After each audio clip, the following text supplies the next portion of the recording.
Welcome back, friends. Sorry about the abrupt cut yesterday, last episode, and so forth. Okay. Outline for preface and infancy. So we have a preface, then we have an announcement to Zechariah of the birth of John. We have an announcement to Mary of the birth of Jesus.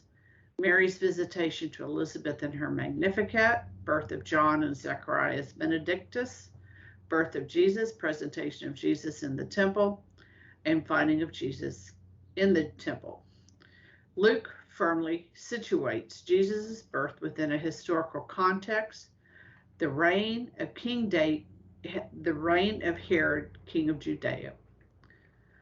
Zechariah and Elizabeth, they were model Jews, righteous before God, observing all commandments and ordinances blamelessly.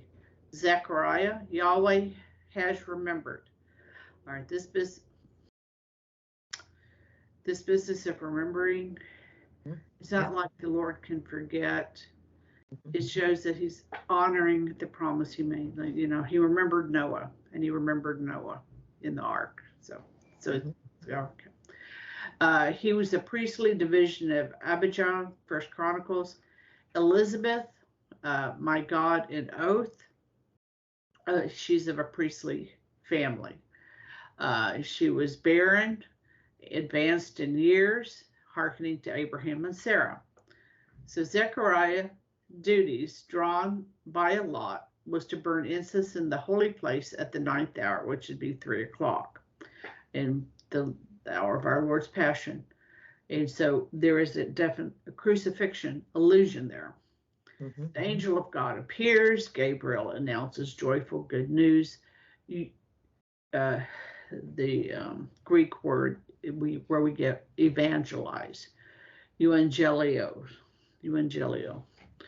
news of the imminent birth of a son and directions on how to name and raise him. Zechariah doubts, and he should have trusted, knowing the story of Abraham and Sarah. He is struck mute, kophos, which can also mean deaf. And as we know, Jesus heals the deaf and the mute, as well as gives priestly blessing. Elizabeth conceived. The Lord has taken my grace away, echoing Rachel's exclamation. God remembered Zechariah and Elizabeth. Yeah, I do think that there could be some element of I'd be curious linguistically if to remember in that sense, and I don't know because I'm not a Greek scholar, but there are some languages where you can remember to someone. That's like that God remembers, but it's not him who's remembering. He's offering this memory to you so that you can remember who he is. So, I mean, I don't know if linguistically that would be the case there, but it would seem to be very, very fitting. It would be fitting. It would be fitting. But God is reminding us of his goodness. That's right. He doesn't forget us. Right. Even in the midst of a flood or barrenness, or whatever, he remembers us. All right. So I chose this vignette out of Luke because I think this is kind of this is I think a common potential stumbling block. And remember, so many episodes ago we were talking about stumbling blocks and troubles. So here's the potential one. Did Mary doubt? How can this be? So that's what so an angel's going to appear to Our Lady, and it's going to sound very similar to the Zechariah account, his annunciation. And so she will say, how can this be? And in Greek, more literally, is how will this be? And look, and it's that how we're going to pivot on that for a little bit. Luke clearly states the reason. Zechariah did not believe. He wants proof. Mary believed and she wants instructions. So, okay, so Mary is betrothed. So would it not seem reasonable, given the Pharisaical insistence on progeny within marriage, for her to expect children, unless she had already decided on dedicating herself to God as a virgin? That's the only way that makes sense. Right.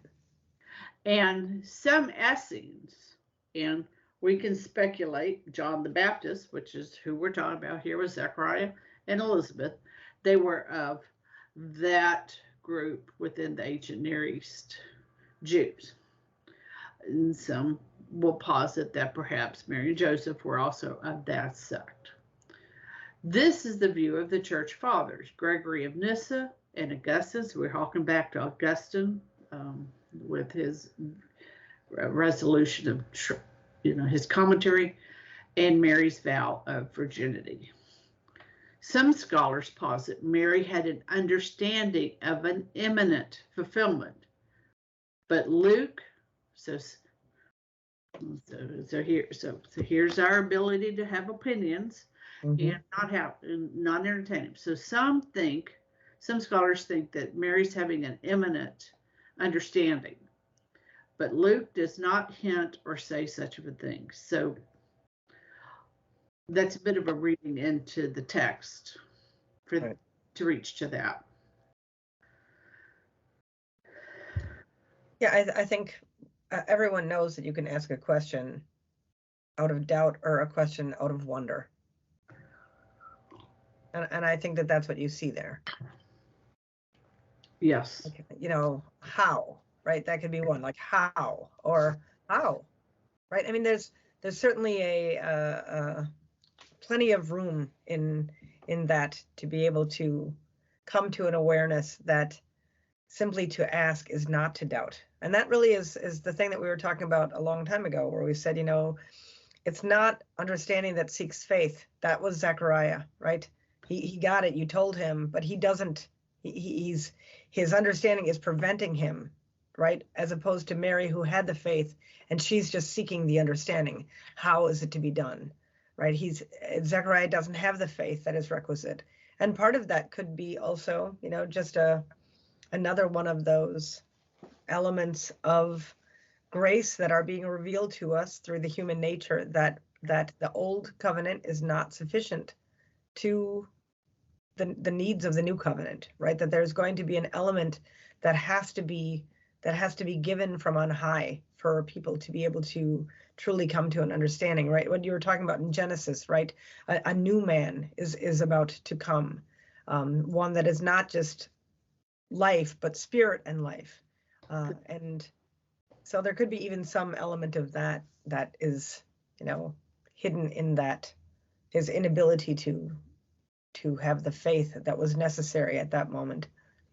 I mean, he could have. I mean, we would hope that he had, but I mean, there could be an element of play there that is demonstrative, that God could use his lack of faith to demonstrate another level of what's happening there. That's right. And that how we will pick up in the next episode. Till then, my friends, Fides Ratio.